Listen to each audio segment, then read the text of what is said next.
Ahlul Athar, Ashabul Hadith, the Salafiyun, Ahlul Sunnati wal Jama'ah, they give preference to the two revelations over the opinions of men. ونعوذ بالله من شرور أنفسنا ومن سيئات أعمالنا من يهده الله فلا مضل له ومن يضلل فلا هادي له وأشهد أن لا إله إلا الله وحده لا شريك له وأشهد أن محمدا عبده ورسوله صلوات الله وسلامه عليه يا أيها الذين آمنوا اتقوا الله حق تقاته ولا تموتن إلا وأنتم مسلمون يا أيها الناس اتقوا ربكم الذي خلقكم من نفس واحدة وخلق منها زوجها وبث منهما رجالا كثيرا ونساء واتقوا الله الذي تساءلون به والأرحام إن الله كان عليكم رقيبا يا أيها الذين آمنوا اتقوا الله وقولوا قولا سديدا يصلح لكم أعمالكم ويغفر لكم ذنوبكم ومن يطع الله ورسوله فقد فاز فوزا عظيما ثم أما بعد فإن أصدق الحديث كتاب الله وخير الهدي هدي محمد صلى الله عليه وسلم وشر الأمور محدثاتها وكل محدثة بدعة وكل بدعة ضلالة وكل ضلالة في النار ثم أما بعد بے شک ہر قسم کی حمد و ثناء، ہر قسم کی تعریف صرف اللہ تعالیٰ کے لیے ہے۔ ہم اسی کی تعریف کرتے ہیں، اسی سے مدد مانگتے ہیں، ہم اللہ کی پناہ مانگتے ہیں، اپنی نفس کی شرارتوں سے اللہ کی پناہ مانگتے ہیں، اپنے برے اعمالوں سے۔ بے شک جسے اللہ تعالیٰ ہدایت دے دے اسے کوئی گمراہ کر نہیں سکتا، جسے اللہ تعالیٰ گمراہ چھوڑ دے اسے کوئی ہدایت دے نہیں سکتا۔ میری یہ شہادت ہے کہ اللہ کے سوا عبادت کے لائق کوئی نہیں، اور محمد المصطفیٰ صلی اللہ علیہ وعلی آلہ واصحابہ وسلم اللہ کے آخری پیغمبر اور رسول ہیں۔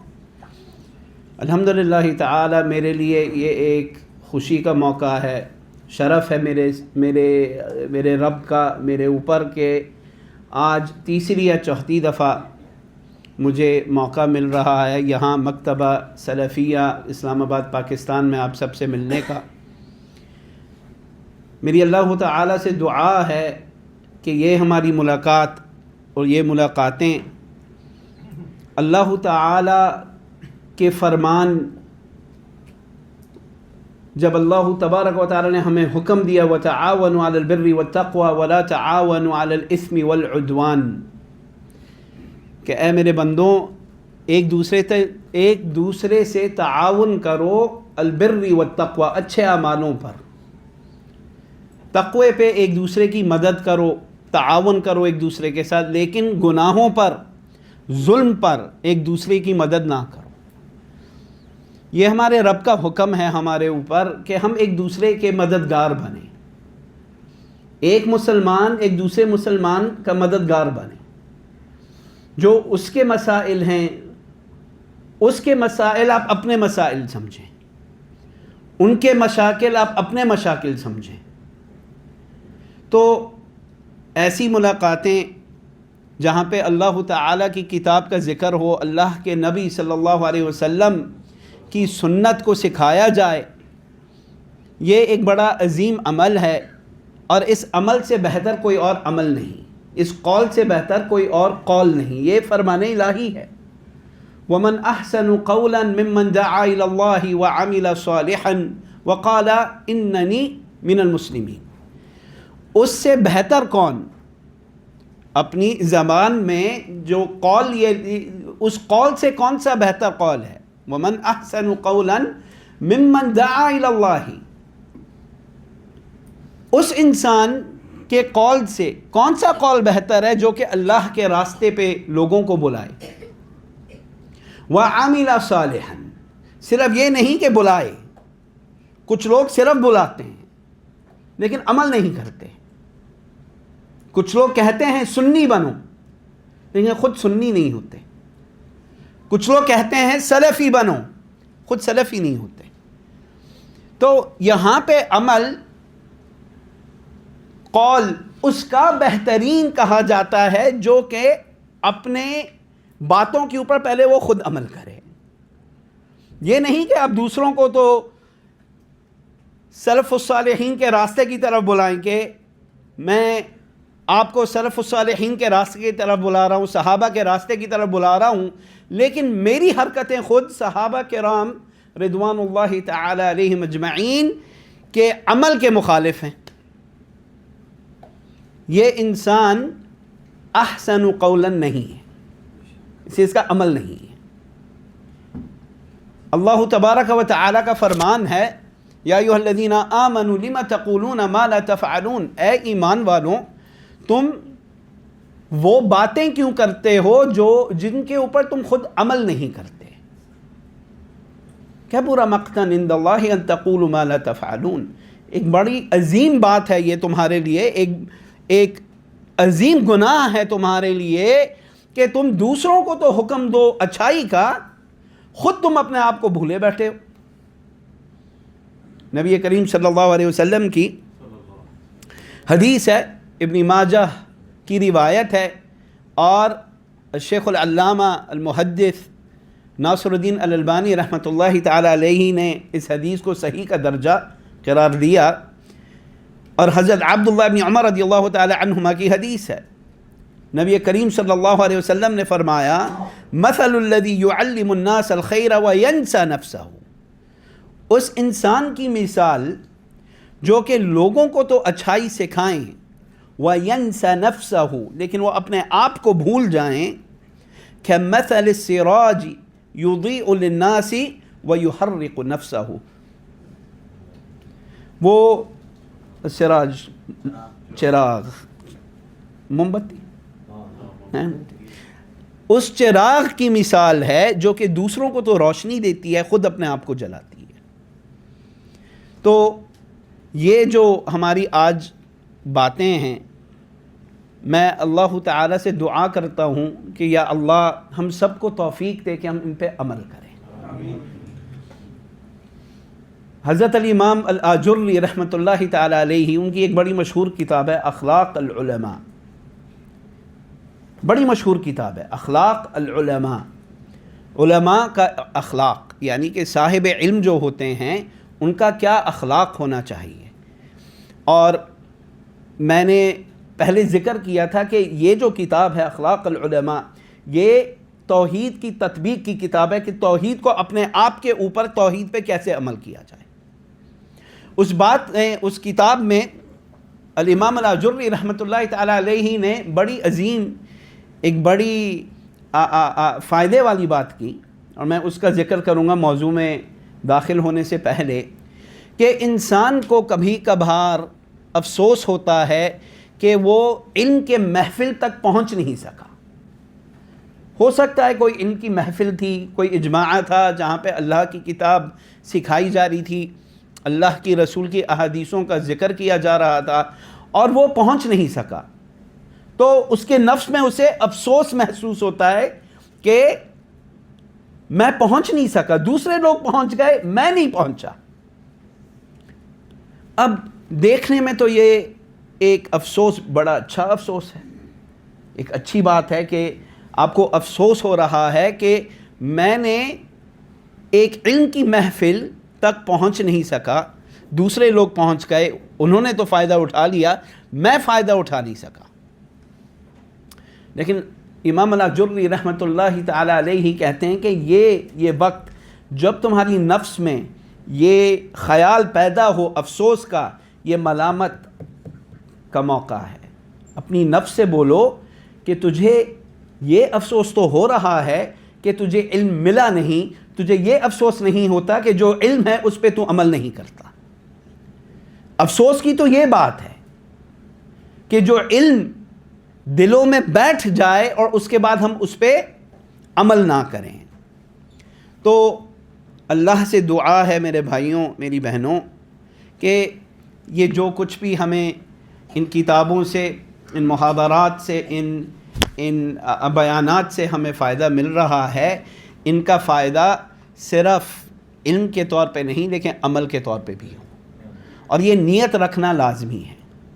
علم حاصل کرتے ہوئے یہ نیت رکھنا لازمی ہے کہ میں اگر علم حاصل کر رہا ہوں تو میں عمل کی وجہ سے کر رہا ہوں، شہرت کے لیے نہیں، یہ نہیں کہ لوگ مجھے دیکھیں، یہ نہیں کہ لوگ مجھے سنیں، یہ نہیں کہ لوگ مجھے اعلیٰ رتبہ دیں کہ یہ طالب علم ہے، یہ عالم ہے، یہ ہے، یہ فلاں ہے، یہ وہ ہے، لیکن تاکہ ہم اس پہ عمل کریں۔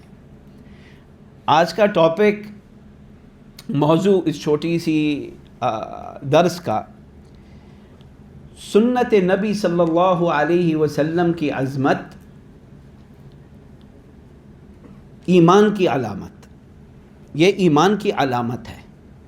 جب کوئی انسان سنت نبی علیہ الصلاۃ والسلام کی عظمت کو سمجھ لے، یہ ایمان کی علامت ہے۔ لیکن اس سے پہلے کہ ہم ایمان کی علامت پہ بات کریں، یہ بات سمجھنا لازمی ہے کہ سنت کا کیا مطلب ہے۔ جب ہم ذکر کرتے ہیں کہ یہ سنت ہے تو اس سنت کا علم کی کتب میں کیا مطلب نکلتا ہے۔ اب عام طور پہ عربی لغت میں سنت کا مطلب طریقہ، کوئی بھی طریقہ اسے کہا جاتا ہے سنت۔ جیسے کہ نبی کریم صلی اللہ علیہ وسلم کا فرمان ہے، من سن فی الاسلام سنتا حسنہ فلہ اجرہا واجر من عمل بہا لا ينقص ذلك من اجورہم شیئا۔ من سن فی الاسلام سنتا حسنہ، جس نے بھی ایک اسلام میں ایک اچھا طریقہ نکالا تو اسے اس طریقے پہ چلنے کا اجر ملے گا، اور جو کوئی بھی اس کے ساتھ اس طریقے پہ چلے گا اس کا بھی اجر اسے ملے گا۔ تو وَمَن سَنَّ فِي الْإِسْلَامِ سُنَّةً سَيِّئَةً فَلَهُ وِزْرُهَا وَوِزْرُ مَنْ عَمِلَ بِهَا، اور جس نے بھی اسلام میں کوئی برا طریقہ نکالا تو اسے اس کا بھی گناہ ملے گا، اور جو لوگ دوسرے اس پہ عمل کریں گے ان کا بھی گناہ اسے ملے گا۔ تو یہاں پہ اس حدیث میں جب کہا گیا من سن فی الاسلام سنتا حسنہ اور سنتا سیئتا، اچھی سنت اور بری سنت، اس کا مطلب طریقہ۔ کوئی انسان ایک اچھا طریقہ اختیار کرتا ہے کہ ہر دن آ کے مسجد میں وہ صدقہ دیتا ہے، غریبوں کو وہ پیسے دیتا ہے، خرچ کرتا ہے، اور اسے دیکھتے دیکھتے دوسرے لوگ بھی وہی راستہ اپنا لیتے ہیں، اسے اپنے اعمال کا بھی اجر ملے گا، دوسروں کے اعمال کا بھی اسے اجر ملے گا۔ اور ویسے ہی جو لوگ اسلام کے نام میں برے کام کرتے ہیں، بدعات لاتے ہیں، گمراہی کے راستے کھول دیتے ہیں، صرف انہیں اپنے اعمالوں کے گناہ نہیں ملیں گے، لیکن جو لوگ ان کے ساتھ ساتھ ان راستوں پہ چلتے ہیں ان کے گناہ بھی انہیں ملیں گے۔ تو یہ ہے لغت میں سنت کا مطلب کیا؟ طریقہ، کوئی بھی طریقہ۔ اب جب ہم اسلام یا شرعی معنی اگر ہم نکالیں گے سنت کا، تو یہاں پہ ایک سے زیادہ مطلب نکلتا ہے۔ ایک تو مطلب ہے جو کہ ہم اگر احادیث محدثون کی کتابوں میں ہم دیکھیں، کتاب السنہ، کتاب السنہ یعنی سنت کی کتاب، یہ جو کتب ستہ ہیں اور انہیں چھوڑ کے دوسری کتابیں ہیں جو الگ، جیسے کہ اصول السنہ، امام احمد بن محمد بن حنبل رحمۃ اللہ تعالیٰ علیہ کی بڑی مشہور کتاب ہے امام اللالکائی کی روایت سے کہ اصول السنہ، سنت کے اصول۔ تو یہاں پہ سنت کا کیا مطلب؟ یا امام البربہاری رحمۃ اللہ تعالیٰ علیہ کی بڑی مشہور کتاب ہے شرح السنہ، امام البربہاری جو کہ امام احمد بن حنبل رحمۃ اللہ تعالیٰ علیہ کے شاگرد تھے، ان کی ایک کتاب ہے شرح السنہ، شرح السنہ۔ دوسری کتابوں کے نام آتے ہیں السنہ، صرف السنہ لکھ۔ تو یہاں پہ کیا مطلب ہے؟ اس مطلب کی وضاحت الامام شاطبی رحمۃ اللہ تعالیٰ علیہ کرتے ہیں اپنی کتاب الاعتصام میں۔ امام شاطبی رحمۃ اللہ تعالیٰ علیہ ذکر کرتے ہیں کہ سنت کا مطلب جو چیز بدعات کے مخالف ہو، جو طریقہ بدعات کے مخالف ہو اسے کہا جائے گا سنت، یہ سنت ہے۔ اور یہیں سے وہ مطلب نکلتا ہے اہل سنت۔ اہل سنت، سنت پہ چلنے والے لوگ جو کہ بدعات کی مخالفت کرتے ہیں انہیں کہا جاتا ہے کیا؟ اہل سنت۔ جو لوگ خود بدعات کرتے ہیں، بدعات کی طرف لوگوں کو بلاتے ہیں، اور جب لوگ ان بدعات کی طرف نہیں آتے تو وہ دوسری بدعات نکالتے ہیں، نئی بدعات نکالتے ہیں، اور پھر وہ اپنے آپ کو کہتے ہیں کہ ہم ہیں اہل سنت، تو یہ اہل سنت نہیں۔ اس لیے سنت کا مطلب ہے بدعات کی مخالفت۔ تیسرا مطلب جو نکلتا ہے وہ ہے فقہا کے نزدیک۔ فقہا جب کہتے ہیں کہ ایک عمل سنت ہے، اس کا وہ مطلب کہ وہ عمل جسے کر کے آپ کو اللہ کے یہاں اجر تو ملے گا، لیکن جسے چھوڑ کے آپ کے اوپر کوئی عذاب یا عقاب نہیں ہوگا، ٹھیک ہے نا، اسے بھی کہتے ہیں سنت۔ اور یہاں پہ آ جاتی ہیں نماز میں جو رواتب ہیں، جو فرض رکعات کو چھوڑ کے دوسری رکعتیں، انہیں کہا جاتا ہے سنت رکعتیں۔ یہ وہ رکعتیں ہیں جنہیں اگر چھوڑ دیا جائے تو اچھی بات نہیں، اور نصیحت کرنی چاہیے لوگوں کو کہ آپ اپنی نمازیں سنتوں کے ساتھ پڑھا کریں، لیکن اللہ کے یہاں عذاب نہیں ہے کہ آپ نے ایک سنت عمل اگر آپ نے چھوڑ دیا۔ اور پھر آتی ہے بات محدثون کی، اور محدثون کے یہاں سنت کا مطلب ہے وہ احادیثیں، وہ اقوال، وہ افعال جن کی نسبت نبی کریم صلی اللہ علیہ وسلم تک پہنچے، انہیں کہا جاتا ہے سنت، چاہے کہ وہ ان کا کوئی قول ہو یا کوئی فعل ہو، یا جسے کہا جاتا ہے تقریرات۔ نبی کریم صلی اللہ علیہ وسلم کے سامنے کوئی عمل کیا گیا ہو اور نبی صلی اللہ علیہ وسلم نے اس عمل کی کیا نہیں کی ہو، اسے بھی سنت کہا جائے گا، چاہے کہ نبی صلی اللہ علیہ وسلم کریں کہ نہ کریں۔ ان کے سامنے جب کوئی عمل کیا جاتا تھا تو ہمارے نبی صلی اللہ علیہ وسلم پہ واجب تھا کہ اگر غلط ہے تو اسے غلط کہا جائے اور محفل میں غلط کہا جائے، تاکہ لوگ یہ نہ سمجھیں کہ یہ عمل کیا ہے، یہ سنت ہے۔ تو جب ہم سنت کی بات کرتے ہیں، ہمارا یہاں پہ کیا مطلب کہ سنت کی عظمت، ہمارا مطلب ہے جو کہ شہادتین میں کہا جاتا ہے اشہد ان لا الہ الا اللہ و اشہد ان محمد رسول اللہ، کہ ان ساری باتوں میں نبی کریم صلی اللہ علیہ وسلم کی سنت، جس سے ہمارے عقائد کا بیان کیا جاتا ہے، ہمارے منہج کا بیان کیا جاتا ہے، عبادت کی کیفیت سیکھی جاتی ہے، اخلاق اور آداب سیکھے جاتے ہیں، اسے ہر بات پہ فوقیت دینا، کہ نبی کا فرمان صلی اللہ علیہ وسلم کے سامنے کسی اور کا فرمان نہیں مانا جائے گا، نہیں قبول کیا جائے گا۔ اور ہم نے ذکر کیا کہ یہ بے شک ایمان کا حصہ ہے، یہ ایمان کی ضروریات میں سے ہے۔ انسان یہ بولے کہ میرے دل میں ایمان ہے، لیکن ترجیح وہ دے نبی صلی اللہ علیہ وسلم کے فرمان کو چھوڑ کے دوسری لوگوں کے رائیوں کی، تو یہ اس کی شہادت کی مخالفت ہے۔ اس لیے آپ نے اگر گواہی دی ہے، شہادت لی ہے، تو نبی صلی اللہ علیہ وسلم، محمد المصطفیٰ صلی اللہ علیہ وسلم کی نبی ہونے کی شہادت دی ہے، رسول ہونے کی شہادت دی ہے، کسی اور کی نبی یا رسول ہونے کی شہادت نہیں دی۔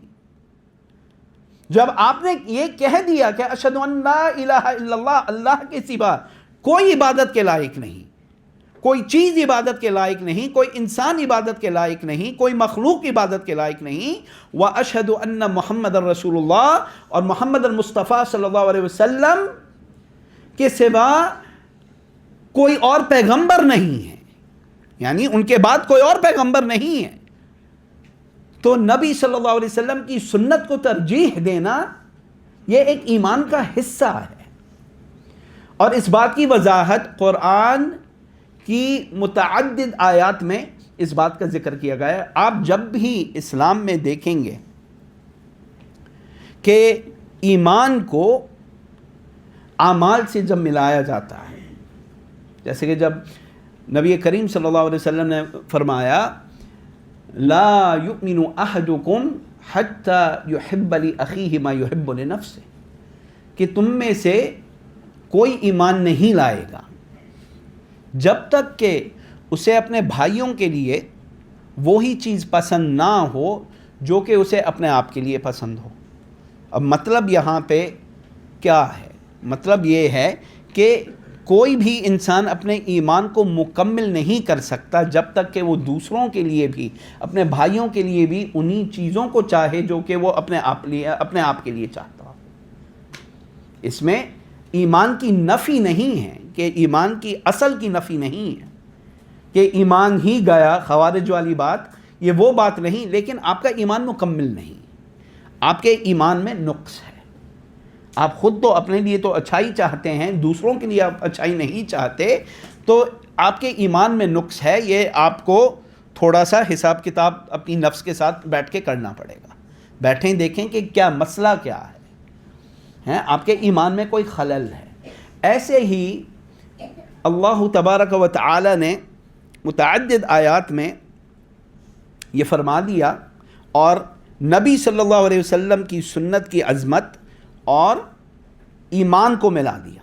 جیسے کہ سورۃ النور میں فرمان الہی ہے انما کان قول المؤمنین اذا دعوا الى اللہ ورسولہ لیحکم بینہم ان یقولوا سمعنا واطعنا واولئک هم المفلحون. سورۃ النور کی آیت ہے کہ مومنوں کی تو یہ بات ہے کہ جب انہیں اللہ اور اس کے رسول کی طرف بلایا جائے تاکہ وہ ان کے درمیان فیصلہ کریں تو وہ کہیں ہم نے سن لیا اور اطاعت کی. وَأُولَئِكَ هُمُ الْمُفْلِحُونَ. اور یہی وہ لوگ ہیں جو فلاح پائیں گے. کامیاب لوگ یہی ہیں. کامیاب انسان کون ہے؟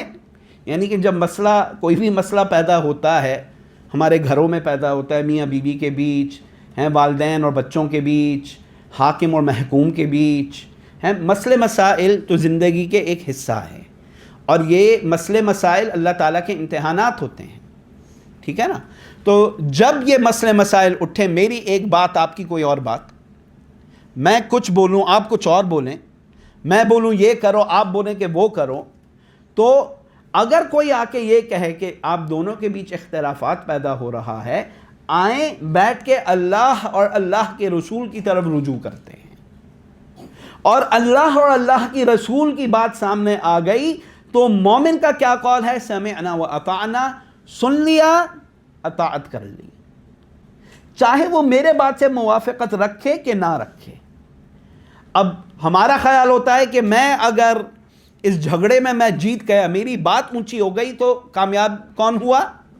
میں ہوا. اللہ نے یہاں کہا کہ کامیاب تم نہیں ہو. کامیاب تو وہ انسان ہے جس نے اللہ اور اللہ کی رسول کی بات مان لی، چاہے باقی لوگ مانیں کہ نہ مانیں، تم نے مان لی، کامیابی تمہاری.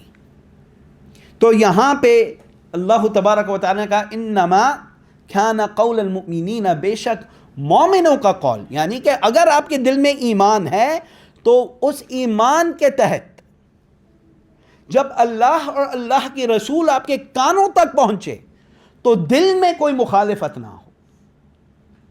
بات آ گئی، سمجھ میں آ گئی، اللہ نے کہہ دیا، اللہ کے رسول نے کہہ دیا، شہادت آپ کی اللہ کی، شہادت آپ کی نبی کی، جب ان کی بات آ گئی تو جھگڑا کیا ہے؟ بات ختم، بات ختم ہو گئی. یہ ایمان کا ایک حصہ ہے. اللہ تبارک و تعالیٰ کا حکم ہے فَلَا وَرَبِّكَ لَا يُؤْمِنُونَ حَتَّى يُحَكِّمُوكَ فِي مَا شَجَرَ بَيْنَهُمْ ثُمَّ لَا يَجِدُوا فِي أَنفُسِهِمْ حَرَجًا مِّمَّا قَضَيْتَ وَيُسَلِّمُوا تَسْلِيمًا. تمہارے پروردگار کی قسم، یہ لوگ جب تک اپنے معاملات میں تمہیں حاکم نہ بنائیں، اور جو فیصلہ تم کر دو اس پر اپنے دلوں میں کوئی رنج و غم نہ پائیں، اور خوش دلی سے تسلیم کر لیں، تب تک مومن نہیں ہو سکتے، تب تک وہ مومن نہیں ہو سکتے۔ یعنی انسان، اس آیت میں دلیل ہے کہ ایمان کا ایک حصہ ہے کہ آپ پیغمبر کی بات صلی اللہ علیہ وسلم، آپ پیغمبر صلی اللہ علیہ وسلم کی بات اپنی خواہشات سے بھی اعلیٰ درجہ دیں آپ انہیں، بلکہ ایمان کا سب سے اعلیٰ درجہ ہے کہ آپ کی خواہشات ہی اللہ کی سنت ہوں، اللہ کے رسول کی سنت ہوں۔ یہی آپ کی خواہش ہے کہ اللہ کے رسول کی سنت کی تطبیق کی جائے، اس پہ عمل کیا جائے، آپ کی خواہشات ہی بدل جائیں۔ فرمان الہی ہے یا ایھا الذین آمنوا لا تقدموا بین یدی اللہ ورسولہ واتقوا اللہ ان اللہ سمیع علیم۔ اے ایمان والوں، اللہ اور اس کے رسول کے آگے نہ بڑھو اور اللہ سے ڈرو، بے شک اللہ سب کچھ سننے والا اور جاننے والا ہے۔ اللہ کے سامنے اپنے آپ کو مت رکھو، اللہ کے رسول کے سامنے اپنے آپ کو مت رکھو۔ خاص طور پہ جب دین کی بات آ جائے تو اللہ اور اللہ کے رسول کے سامنے کسی کا بھی قول، اپنے آپ کی بات تو دور ہیں، کسی اور یعنی حضرت ابو بکر اور حضرت عمر رضی اللہ تعالی عنہ کی بھی بات آپ نبی کے اقوال کے سامنے آپ نہیں رکھ سکتے۔ اس لیے پیغمبر نبی صلی اللہ علیہ وسلم تھے، محمد المصطفیٰ صلی اللہ علیہ وسلم تھے، حضرت جبریل مصطفیٰ صلی اللہ علیہ وسلم پہ نازل ہوئے، حضرت ابو بکر پہ نازل نہیں ہوئے، حضرت عمر پہ نازل نہیں ہوئے۔ ان کا مقام پیغمبروں کے بعد، انبیاء کے بعد بے شک ابو بکر سے بہتر دنیا میں، کائنات میں کوئی نہیں، اور ان کے بعد حضرت عمر رضی اللہ تعالی عنہ اور حضرت عثمان، حضرت علی اور باقی صحابہ۔ ان کا مقام ہے، ہم پہچانتے ہیں ان کا مقام، اور ان کے بارے میں صرف اچھی باتیں کرتے ہیں، اور دوستی صرف ان کے ساتھ رکھتے ہیں جو ان کے بارے میں اچھی باتیں کرتے ہیں۔ لیکن جہاں پہ مخالفت آ گئی نبی صلی اللہ علیہ وسلم کے فرمان کی، تو وہاں پہ نبی کا قول پہلے، لا تقدموا بین یدی اللہ ورسولہ، اللہ اور اللہ کے رسول کی بات کے سامنے اپنی بات کو مت رکھو۔ سورۃ الاحزاب کی آیت ہے، وما كان لمؤمن ولا مؤمنة اذا قضى الله ورسوله امرا ان يكون لهم الخيرة من امرهم ومن يعص الله ورسوله فقد ضل ضلالا مبينا۔ اور کسی مسلمان مرد یا عورت کے لیے یہ حق نہیں ہے کہ جب اللہ اور اس کے رسول کسی بات کا فیصلہ فرما دیں تو ان کے معاملے میں ان کے لیے اختیار باقی رہے، اختیار بھی نہیں ہے۔ یعنی آپ کا اختیار ہی چلا جائے اگر نبی کی بات آپ کے سامنے آ جائے، اختیار کرنے کا تو موقع ہی نہیں ہے۔ اس لیے نبی صلی اللہ علیہ وسلم کی بات جب آ گئی تو سمعنا و اطعنا، ہم نے بات سن لی، ہم نے بات مان لی، ہم نے اطاعت کر لی۔ یہ صرف کچھ آیتیں ہیں قرآن میں جہاں پہ کیا سنت کی عظمت ایمان کی علامت، اور جہاں پہ سنت کی عظمت ایمان کی علامت ہے تو وہاں پہ جو انسان سنت کی عظیم شان کو نہیں پہچانے تو یہ علامت ہے ایمان کی کیا خلل، کوئی خلل ہے، کوئی خرابی ہے یہاں پہ جسے ٹھیک کرنا چاہیے۔ حضرت عبداللہ ابن عباس رحمۃ اللہ تعالی علیہ ان آیتوں کے بارے میں اور ایسی آیتوں کے بارے میں فرماتے ہیں، یہ قول حضرت امام ابن ابی حاتم رحمۃ اللہ تعالی علیہ اپنی تفسیر میں، الامام ابن کثیر رحمۃ اللہ تعالی علیہ اپنی تفسیر میں، الامام القرطبی رحمۃ اللہ تعالی اپنی تفسیر میں اس قول کا ذکر کرتے ہیں کہ حضرت عبداللہ ابن عباس رضی اللہ تعالی عنہ، جو کہ ترجمان القرآن تھے،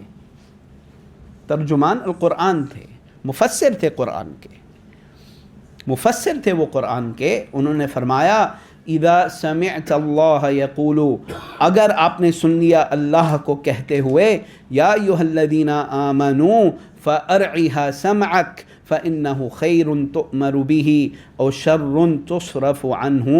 حضرت عبداللہ بن عباس رضی اللہ تعالی عنہما فرماتے ہیں جب تم سنو کہ اللہ فرما رہا ہے اے ایمان والوں، تو اپنے کان اچھی طرح لگا دو، اچھی طرح لگا دو۔ جب اللہ نے آپ سے کہہ دیا اے ایمان والوں،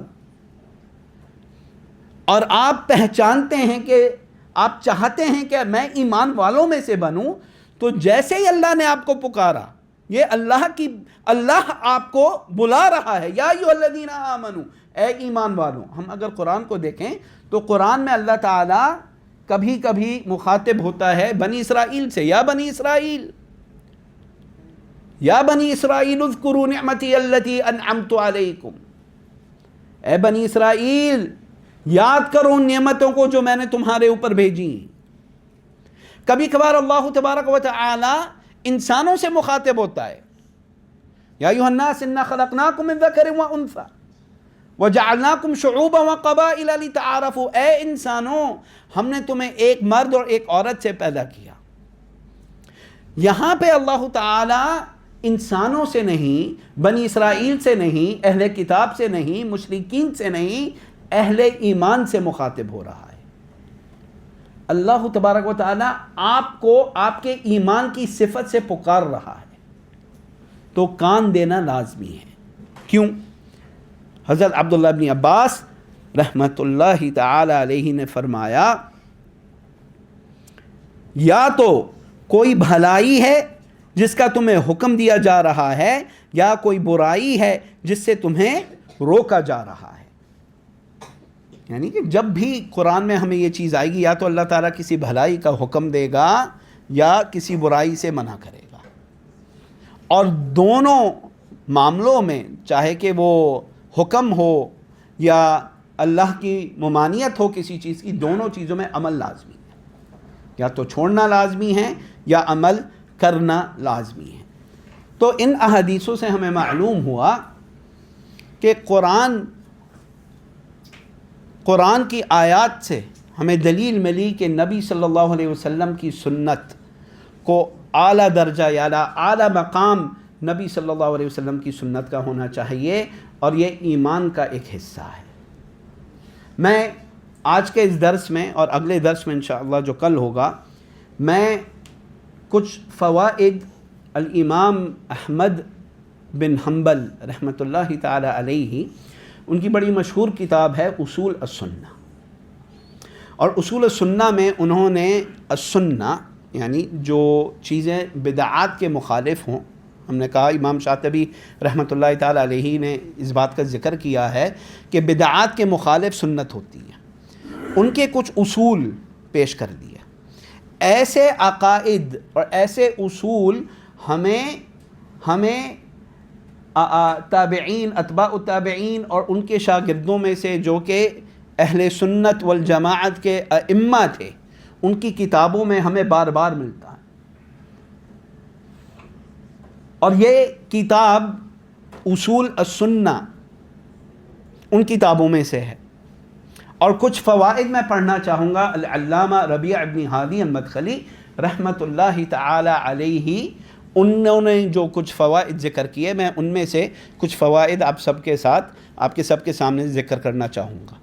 اس لیے واجب ہے ہمارے اوپر کہ ہم اپنے علماء کا احترام کریں، اور شیخ ربیع ابن ہادی المدخلی اس امت کے علماء میں سے ایک عالم تھے، ایک عظیم شخصیت تھی ان کی، اللہ تعالیٰ ان پہ رحمت کرے، اور ان کے ساتھ ساتھ الحمدللہ جو کہ دوسرے جو علماء گزر چکے ہیں پوری دنیا میں سے، جو گزر چکے ہیں، ان کی کتابوں کی طرف رجوع کرنا، ان کے کلام کی طرف رجوع کرنا، یہ ہم سب پہ واجب ہے۔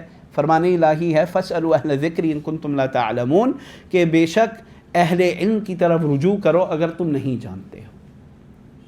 ان کی طرف رجوع کرنا ہم سب پہ لازم ہے، ہم سب پہ لازم ہے، لیکن کسی بھی عالم کی بات خود بخود دلیل نہیں بنتی جب تک کہ اس بات میں کوئی اللہ کے رسول یا اللہ کی کتاب کی آیت یا اللہ کے رسول کی کوئی سنت کا ذکر نہ ہو۔ اور یہاں پہ الامام احمد رحمۃ اللہ تعالی علیہ لکھتے ہیں، ہم نے کہہ دیا کہ سنت کی سب سے عظیم شان ہے مسلمان کے لیے، ٹھیک ہے، لیکن سنت سے انسان کو دور کیا چیز کرے گی؟ یہ تو ہر مسلمان چاہتا ہے کہ یہ ہر مسلمان پہچانتا ہے کہ دل میں ایسی خواہشات ہوتی ہیں جس کے ذریعے سے انسان گمراہ ہو سکتا ہے، نماز چھوڑ سکتا ہے، روزے چھوڑ سکتا ہے، اللہ تبارک و تعالیٰ کی نافرمانی کر سکتا ہے، لیکن ان اعمال کو ہر کوئی گناہ مانتا ہے، جانتا ہے اور پہچانتا ہے۔ تو اگر وہ ایسے اعمال کرے گا، کبھی نہ کبھی ان اعمال سے وہ اللہ کی پناہ ضرور مانگے گا، چاہے کہ وہ موت کے قریب آ کے کیوں نہ ہو۔ ایک انسان پوری عمر اللہ کی نافرمانی میں گزار دے، لیکن جب بڑھاپا آئے اس کے اوپر اسے یاد آئے کہ یا اللہ تو نے مجھے یاد دلا دیا کہ میری اصلیت کیا ہے، اور بے شک میں نے گناہ کیے، نافرمانی کی میں نے، یا اللہ لیکن آج مجھے افسوس ہے، آج مجھے سچا افسوس ہے، اور میں تیرے سے معافی مانگتا ہوں، تیری مغفرت مانگتا ہوں، میں تیری طرف رجوع کرتا ہوں۔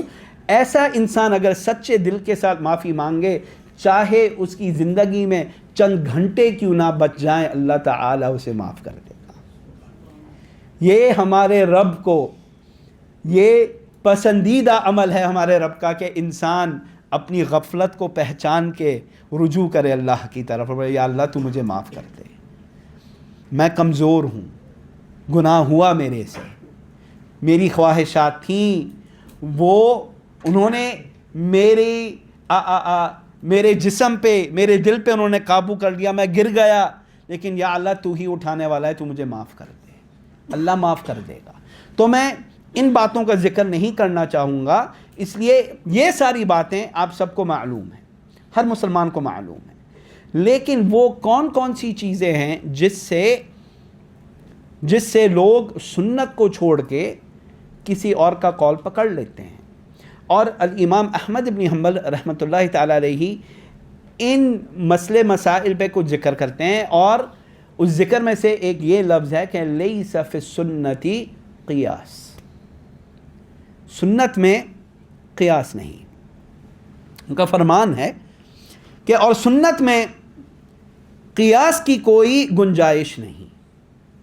اب یہ میں آ کے ذکر کرتا ہوں کہ قیاس کیا ہے، اس کی میں مثال دیتا ہوں آپ کو، لیکن الامام احمد رحمۃ اللہ تعالی علیہ نے کہا کہ سنت میں قیاس کی کوئی گنجائش نہیں۔ اب قیاس کیا ہے، اس کی میں آپ کو مثال دیتا ہوں۔ حدیث ہے، متفق علیہ ہے، حضرت عمار ابن یاسر رضی اللہ تعالی عنہما کی حدیث ہے، جو کہ پہلے 10 اشخاص میں سے تھے۔ علماء ذکر کرتے ہیں کہ حضرت عمار ابن یاسر رحمۃ اللہ تعالی علیہ پہلے 10 اشخاص میں تھے جنہوں نے اسلام قبول کیا، اور نبی صلی اللہ علیہ وسلم کی عمر کے تھے وہ، یعنی ان کی عمر اور نبی صلی اللہ علیہ وسلم کی عمر ایک ہی تھی۔ انہوں نے کہا بعثنی النبی صلی اللہ علیہ وسلم فی حاجہ، نبی پیغمبر صلی اللہ علیہ وسلم نے مجھے کسی ضروریات کے وجہ سے کہیں بھیجا، فاجنبت، اور میں اس سفر میں جنب کی حالت میں آ گیا۔ اب جنابت کی حالت میں آپ کے اوپر کیا واجب ہے؟ غسل۔ اگر پانی ہے تو آپ وضو نہیں کر سکتے، یہ نہیں کہ آپ صرف وضو کریں، آپ کو غسل کرنا لازمی ہے۔ لیکن بات یہ تھی جو کہ حضرت عمار بن یاسر رحمۃ اللہ تعالی علیہ ذکر کرتے ہیں، فلم اجد الماء، لیکن مجھے پانی نہیں ملا کہیں، فتمرغت فی الصعید کما تمرغ الدابہ، تو حضرت عمار بن یاسر نے کیا کیا، وہ مٹی میں لیٹ گئے اور الٹ پلٹ ہونے لگ گئی مٹی میں، قیاساً، انہوں نے قیاس کیا۔ یہاں پہ انہیں تیمم کا پتہ تھا، لیکن تیمم تھا کیا؟ حدث اصغر کے لیے، اور یہ وضو کا وقت نہیں تھا، یہ غسل کا وقت تھا۔ تو انہوں نے کیا کیا کہ جیسے جانور گرمی کے مہینوں میں کرتا ہے، وہ مٹی میں لیٹ گئے اور مٹی میں الٹ پلٹ ہونے لگ گئے جب تک کہ مٹی میں پورا ان کا جسم اور سمجھے کہ قیاساً میں یہ کر رہا ہوں تاکہ میرے سے جنابت کی یہ حالت ہٹ جائے. علم نہیں تھا، یعنی کہ اس حالت میں مجھے کیا کرنا ہے، علم نہیں تھا کہ میں کیا کروں یہاں پہ. تو انہوں نے کیا کیا؟ قیاس. میں کہا مجھے معلوم ہے کہ اگر وضو کرنا تھا تو میں تیمم کرتا، یہ ذرا وضو سے بڑا عمل ہے تو میں تیمم سے بڑا عمل کرتا ہوں. کہتے ہیں ثم اتیت النبی، پھر میں جب نبی صلی اللہ علیہ وسلم کے پاس آیا، فذکرت ذلک لہ فقال انما کان یکفیک ان تقول بیدیک ہکذا ثم ضرب بیدیہ الارض ضربۃ واحدہ ثم مسح الشمال علی الیمین وظاہر کفیہ ووجہہ. کہنے لگے کہ جب میں نبی صلی اللہ علیہ وسلم کے پاس پہنچا، میں نے اپنے عمل کا ذکر کر دیا کہ نبی کریم صلی اللہ علیہ وسلم یہ حالت تھی میری، مجھے پانی تو ملا نہیں اور جنابت کی حالت تھی، نماز مجھے پڑھنی تھی، تو میں نے یہ حرکت کی کہ میں نے مٹی میں لیٹ کے میں نے یہ حرکت کی. آپ کی کیا رائے ہے اس میں؟ تو نبی صلی اللہ علیہ وسلم نے کہا کانا یکفیک ان تقول بیدیک ہکذا، کہ تم اگر اپنے ہاتھوں سے یہ کرتے، انہوں نے دکھایا تیمم کا طریقہ، اور یہ کر کے اپنے چہرے پہ اپنے ہاتھ پھیر دیتے، یہ تمہارے لیے کیا کافی تھا. اب یہاں پہ شیخ العثیمین رحمۃ اللہ تعالیٰ علیہ ایک بڑا اچھا فائدہ ذکر کر رہے ہیں. ہمیں معلوم ہے کہ علماء کرام میں سے بہت سے علماء یہ تھے جو قیاس کو مطلقاً منع کرتے تھے. ان میں سے ایک کون تھے؟ شیخ بدیع الدین شاہ الراشدی رحمۃ اللہ تعالیٰ علیہ، پاکستان کی بڑے محدث. اور میں آپ سب کو بھائیوں، میں آپ سب کو نصیحت کرتا ہوں کہ شیخ بدیع الدین کی کتابیں پڑھا کریں. شیخ بدیع الدین شاہ رحمۃ اللہ تعالیٰ علیہ کی کتابیں پڑھا کریں. ان میں آپ جو سنت کی محبت دیکھیں گے، اور ان کے ساتھ ساتھ ان کے ایک شاگرد تھے. ویسے تو علماء کرام بہت ہیں، یہ نہیں کہ میں کہہ رہا ہوں کہ کسی اور کی شان ذرا نیچی ہے. شیخ عبدالعزیز ابن باز رحمۃ اللہ تعالیٰ علیہ جو سعودی عرب کے مشہور مفتی تھے، اور شیخ حماد الانصاری رحمۃ اللہ تعالیٰ علیہ جو کہ افریقہ کے ایک بڑی عظیم عالم تھے جن کی وفات مدینہ میں ہوئی. شیخ العلامہ احمد شاکر رحمۃ اللہ تعالیٰ علیہ جو کہ مصر کے ایک بہت بڑے عالم تھے. یعنی کہ علماء کرام پوری دنیا میں پھیلے ہوئے تھے. اور پاکستان میں شیخ بدیع الدین شاہ رحمۃ اللہ تعالیٰ علیہ ان کا جو مرتبہ تھا وہ جانا پہچانا ہوا مرتبہ تھا. شیخ ناصر الدین الالبانی رحمۃ اللہ تعالیٰ علیہ وہ شیخ بدیع الدین رحمۃ اللہ تعالیٰ علیہ کا ذکر اپنے سلسلہ صحیحہ میں کرتے ہیں. ان کی کتابیں پڑھا کریں. ان کے ساتھ ساتھ شیخ مقبل بن ہادی الوادعی رحمۃ اللہ تعالیٰ علیہ ان کی بھی کتابیں پڑھا کریں. مجھے پتہ نہیں اگر اردو میں ہیں ان کی کتابیں اتنی کہ نہیں. انشاءاللہ ہمارے بھائی یہاں پہ جد و جہد کریں گے کہ ان کی بھی کتابیں اردو کے ترجمے کے ساتھ پبلش کی جائیں. لیکن میں آپ سب کو نصیحت کر رہا ہوں کہ یہ جو دو عالم ہیں، الشیخ بدیع الدین شاہ رحمۃ اللہ تعالیٰ علیہ اور الشیخ مقبل بن ہادی الوادعی جو کہ شیخ بدیع کے شاگرد تھے، ان دونوں کی کتابیں پڑھا کریں.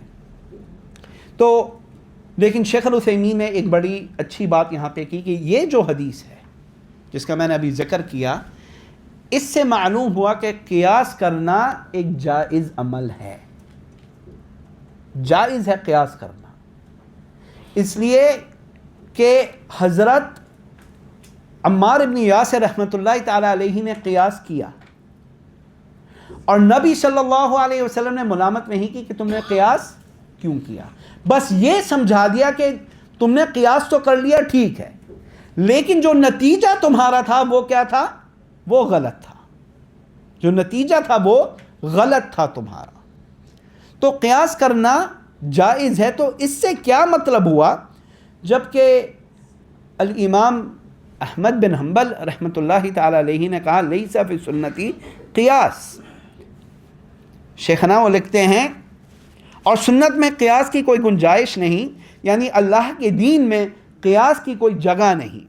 جب اللہ کی ندا آ جائے تو معقل کی ندا، عقل کی ندا ختم ہے.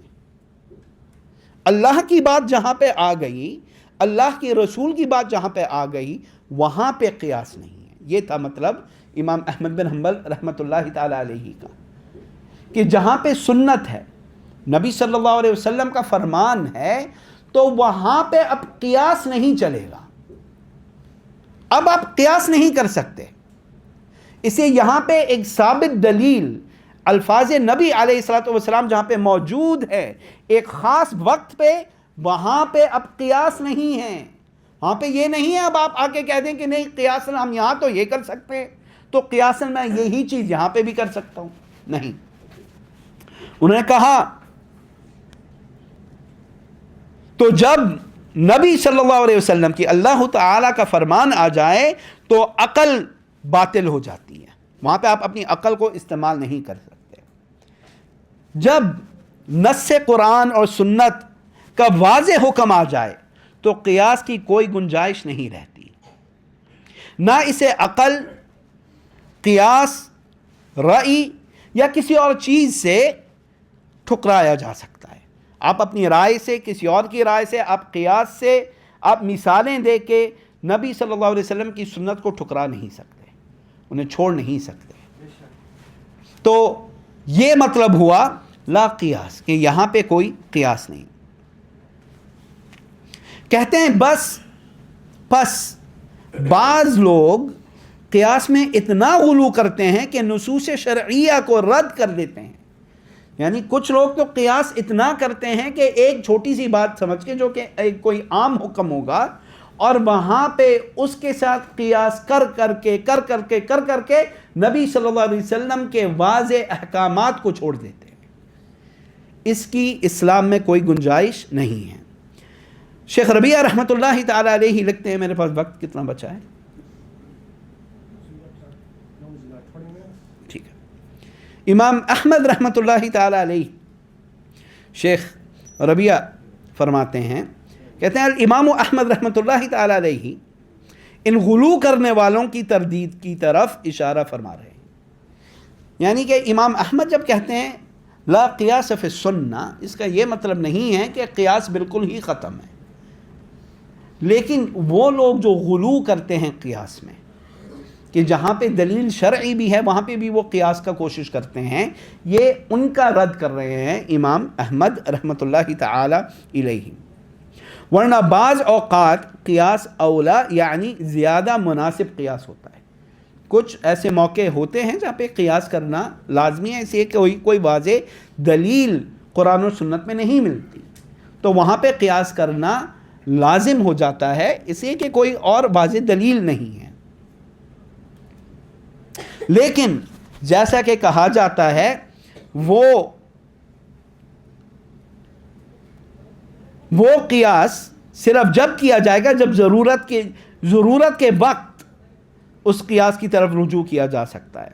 شیخ الاسلام ابن تیمیہ رحمۃ اللہ تعالی علیہ، اب یہاں پہ یہ بھی ذکر کرنا لازمی ہے کہ جہاں پہ قیاس کیا جائے گا وہ مسئلے مسائل غلبت والی، یعنی زیادہ تر مسئلے مسائل جو اٹھیں گے دین میں وہ قیاس کے محتاج نہیں ہیں، وہ قیاس کے محتاج نہیں ہیں۔ جہاں پہ قیاس کی ضرورت ہے وہ تو بہت چند مسئلے مسائل ہیں، چند مسئلے مسائل ہیں، جیسے کہ حضرت عمار ابن یاسر رضی اللہ تعالیٰ عنہ نے قیاس کیا، ٹھیک ہے۔ اب انہوں نے جو قیاس کیا وہ قیاس کیوں کیا؟ علم نہیں تھا، ورنہ اس حدیث سے معلوم ہو گیا تھا کہ آپ تیمم سے حدث اکبر اور حدث اصغر جب پانی نہیں ملے گا آپ دونوں اپنے آپ سے ہٹا سکتے ہیں، تو اس کی وضاحت سنت میں تھی، لیکن وہ علم حضرت عمار ابن یاسر تک نہیں پہنچا تھا تو انہوں نے قیاس کیا۔ شیخ ربیع ابن ہادی رحمۃ اللہ تعالی علیہ وہ لکھتے ہیں، کہتے ہیں بلکہ شیخ الاسلام ابن تیمیہ رحمۃ اللہ تعالی علیہ نے اپنی ایک کتاب میں جس کا نام ہے معارج الوصول الی بیان ان اصول الدین و فروعہ قد بینہ الرسول، شیخ الاسلام ابن تیمیہ رحمۃ اللہ تعالی علیہ کی کتاب ہے جس کا نام ہے معارج الوصول، یعنی کہ الی بیان ان اصول الدین، کہ دین کے اصول جو ہیں اور فروع جو ہیں قد بیّنہ الرسول، نبی کریم صلی اللہ علیہ وسلم نے ہمارے دین کے سارے مسئلے مسائل پوری طرح وضاحت کے ساتھ بیان کر دیے ہیں۔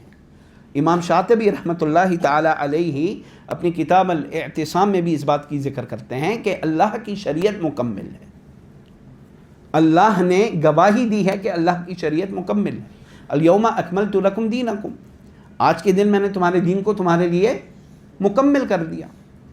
الیوم اکملت لکم دینکم واتممت علیکم نعمتی، میں نے اپنی نعمت تمہارے اوپر پوری کی۔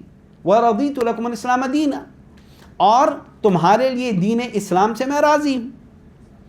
نبی کریم صلی اللہ علیہ وسلم نے فرما دیا ما ترکت شیئا، میں نے کوئی ایسی بات نہیں چھوڑی یقربکم الی اللہ، جو کہ تمہیں اللہ کے نزدیک لے کے جائے گی، الا امرتکم بہ، سوائے یہ کہ میں نے تمہیں اس بات کا حکم دے دیا ہے۔ تو یہاں پہ جہاں پہ ہمیں کوئی خلل ملے یا ہمیں کوئی دلیل نہ ملے، یہاں پہ یہ بات ہو سکتا ہے، یہ ہو سکتی ہے بات کہ دلیل تو ہے لیکن ہمیں اس دلیل کا علم نہیں ہے، ہمیں اس دلیل کا علم نہیں ہے، اور یہاں پہ پھر لازمی ہے کہ اہل علم کی طرف رجوع کیا جائے، اہل علم سے دلائل مانگی جائیں کہ یہاں پر اس مسئلے میں ہمارا کیا عمل ہونا چاہیے۔ یہاں پہ انہوں نے لکھا استقراء سے، یعنی غور و فکر کر کے، کتابوں کا مطالعہ کر کے، دلائل کا مطالعہ کر کے معلوم ہوتا ہے کہ کوئی بھی اجماع ایسا نہیں جس کے لیے نص موجود نہ ہو۔ اب فقہاء کے نزدیک اجماع بھی ایک دلیل ہے، اور میں یہاں پہ اس موضوع پہ بات نہیں کر رہا کہ اجماع دلیل ہے کہ نہیں ہے، ٹھیک ہے نا، یہاں پہ بھی کچھ اختلافات ہیں علماء کے بیچ، لیکن اجماع بھی، یعنی جہاں پہ امت کی اجماع ہو جائے احادیث کے مطابق، یہ بھی ایک شرعی دلیل ہے جو کہ علماء اور فقہاء جس کا ذکر کرتے ہیں۔ کبھی اگر شیخ العثیمین رحمۃ اللہ تعالیٰ علیہ کی کتابیں پڑھیں، اور یہ بھی ایک عالم ہیں جن کی کتابوں کی میں نصیحت کروں گا، اور میں اگر علماء کا نام لینا شروع کر دیا اس زمانے کے تو پورا درس ہی ختم ہو جائے گا ان کے نام لیتے لیتے، لیکن ان میں بھی آپ فقہاء کی کتابوں میں پڑھیں گے کہ یہ جو حکم شرعی ہے اس کی دلیل ہمیں قرآن میں بھی ملے گی، سنت میں بھی ملے گی، عقل سے بھی ملے گی، اور اجماع امت سے بھی ملے گی۔ لیکن شیخ الاسلام ابن تیمیہ یہاں پہ ذکر کرتے ہیں کہ اگر آپ کا مطالعہ ہو کتابوں کا، اللہ کی کتاب کا، اللہ کے رسول کی سنت کا، تو آپ کو معلوم ہو جائے گا کہ اجماع کی ضرورت نہیں ہے۔ اس لیے سنت نبی صلی اللہ علیہ وسلم کافی ہے، سنت میں آپ کو دلیل مل جائے گی۔ اس طرح وہ فرماتے ہیں کہ کسی جماعت نے کوئی قیاس قائم کیا ہو تو ہم نے پایا کہ اس قیاس کے مفہوم میں بھی کوئی نص موجود ہے۔ شیخ الاسلام ابن تیمیہ کا یہ ذکر ہے، یعنی قیاس اور اجماع، جہاں پہ کچھ علماء نے قیاس اور اجماع کیا، وہاں پہ اگر مطالعہ کیا جائے، نبی صلی اللہ علیہ وسلم کی احادیث کی طرف رجوع کیا جائے، تو آپ کو شرعی دلیل قرآن میں اور سنت میں آپ کو مل جائے گی، نہ آپ کو قیاس کی ضرورت، نہ آپ کو اجماع کی ضرورت۔ بلکہ شیخ الاسلام الامام احمد بن حنبل کو تو یہ دعویٰ ہی اچھا نہیں لگتا تھا کہ کیا آپ یہ کہہ دیں کہ کسی امر پہ، کسی بھی بات پہ اجماع ہے۔ تراویح کی بات پہ یہ بات بار بار آتی ہے کہ ہمارے حنفی بھائی کبھی کبھار کہتے ہیں کہ نہیں 20 رکعت پہ اجماع تھا، بلکہ 20 رکعت پہ کوئی اجماع نہیں تھا۔ کوئی سنت، کوئی صحیح اثر ہمیں نہیں ملے گا جہاں پہ کہا جائے گا کہ 20 رکعت پہ اجماع ہے۔ کچھ اوروں نے کہا کہ نہیں، یہ اجماع ہے کہ تم جتنی پڑھنا چاہو پڑھو، 20 40 50 60 100 220 جتنے بھی پڑھنا چاہو آپ پڑھو، اس بات پہ اجماع ہے، اس بات پہ اجماع ہے۔ ایسی باتوں کے اوپر امام احمد کہتے تھے کہ تمہیں کیا پتا کہ اجماع ہے کہ نہیں۔ اجماع کا دعویٰ دینا کہ اجماع ہے، یعنی اس کا مطلب یہ کہ آپ نے مطالعہ کر لیا ہر عالم کا، صحابہ اکرام سے لے کے آپ نے ہر عالم کا مطالعہ کر لیا کہ ہر عالم نے یہ بات کی ہے کہ ہاں یہی چیز ہے۔ کیا یہ نہیں ہو سکتا کہ کسی عالم نے آپ کی بات سے مخالف بات کی اور آپ کو معلوم نہ ہو؟ یہ ایک گفتگو اٹھی تھی اسی بات پہ تراویح کے، اور یہ میں تراویح کے مسئلے پہ نہیں بات کر رہا، لیکن کسی نے علماء الکرام جیسے کہ شیخ بدی ہوئے، شیخ الالبانی رحمۃ اللہ تعالیٰ علیہ ہوئے، جن کی رائے قرآن و سنت کی رائے ہے تراویح کے بارے میں، قرآن و سنت کی رائے ہے ان کی، اور کنی نے کسی نے ان پہ الزام لگایا کہ یہ ان کی امیجنیشن، اردو میں ان کا خیال تھا، یہ ایک خیال تھا ان کا، جو ایک بڑی عجیب بات ہے کہ خیال تھا ان کا، یعنی کہ حضرت عائشہ رضی اللہ تعالیٰ عنہا نے کہہ دیا کہ جو نبی کریم صلی اللہ علیہ وسلم جو 11 یا 13 رکعتیں پڑھتے تھے اس سے کبھی انہوں نے زیادہ نہیں پڑھی، تو یہ خیال کیسے ہو گیا؟ یہ خیال، اور پھر وہ دعویٰ کرتے ہیں نہیں اجماع ہے، جتنا پڑھنا چاہو پڑھ لو۔ اب تھوڑا سا مطالعہ کریں، ابن خزیمہ رحمۃ اللہ تعالیٰ علیہ کہتے ہیں نہیں، وہ پڑھ سکتے ہو جو کہ مروی ہیں سنت میں، یہ نہیں کہ تمہیں جو پڑھنی ہے وہ پڑھو۔ تو اجماع کے ساتھ بھی کبھی کبھار انسان قرآن و سنت کی بات کا جب ذکر ہوگا تو لوگ آ کے بولیں گے نہیں اجماع ہے، یہاں پہ اجماع ہے کہ نہیں، یہ بات ایسی نہیں ہے۔ الامام احمد رحمۃ اللہ تعالی علیہ فرماتے ہیں کہ ایسے طور پہ یا خالی یعنی کہ ایک خالی دعویٰ کر دینا کہ کسی بات کے اوپر اجماع ہے، یہ بات درست نہیں ہے۔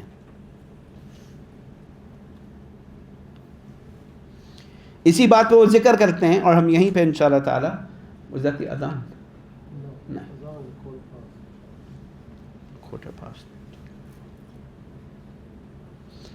یہاں پہ ہم ذکر کرتے ہیں، اور وہ لوگ بہت کم ہیں جنہوں نے نصوص کو اتنے مکمل طور پہ سمجھا جیسے امام احمد رحمۃ اللہ تعالی علیہ نے، یا ان کے قریب کسی نے سمجھا ہوگا۔ یعنی امام احمد بن حنبل رحمۃ اللہ تعالی علیہ کی جو مسند ہے اس میں جتنی احادیثیں ہیں، جتنا مطالعہ الامام احمد رحمۃ اللہ تعالی علیہ نے کیا، اتنا مطالعہ آپ کو بہت چند افراد ملیں گے، ہیں تاریخ میں آپ کو چند افراد ملیں گے جن کا مطالعہ اتنا تھا جتنا کہ الامام احمد رحمۃ اللہ تعالی علیہ کا۔ اس سے پہلے کہ میں اگلے موضوع میں داخل ہوں، انشاءاللہ تعالی ہم یہیں پہ رکتے ہیں انشاءاللہ، اور یہاں سے انشاءاللہ تعالی بات مکمل ہم کل کرتے ہیں۔ ھذا وصلی اللہ وسلم علی نبینا محمد وعلی آلہ واصحابہ اجمعین۔ اللہ تعالی یبارک فیکم ویجزیکم خیرا۔